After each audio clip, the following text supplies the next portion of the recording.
হয় শরীরের সুস্থতার জন্য, যেটাকে বলা হয় পাওয়ার নেপ। ইসলামের পরিভাষায় সেটাকে বলা হয় কাইলুলা।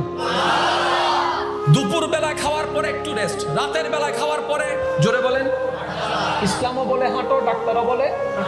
এবার ডাক্তারকে জিজ্ঞেস করলাম, ডাক্তার মশাই, দুপুর বেলাও যে ঘর, রাতের বেলাও সেই ঘর, দুপুর বেলাও যে রান্না, রাতের বেলাও সেই রান্না, দুপুর বেলাও যে প্লেট, রাতের বেলাও সেই প্লেট, তাহলে দুপুর বেলায় খাওয়ার পরে আরাম করতে বললেন কেন, রাতে কেন হাঁটতে বললেন? ডাক্তার মশাই বলে, সকালবেলা সূর্য থাকে, তখন হজম শক্তিটা বেশি থাকে, রাতের বেলায় সূর্য থাকে না, হজম শক্তিটা কম থাকে। হজম শক্তি যদি কম হয়, বদহজমি হয়ে শরীরে রোগ সৃষ্টি হয়ে যাবে, তাই হাঁটাহাঁটির মাধ্যমে হজমটা করে ফেলতে বলেছে।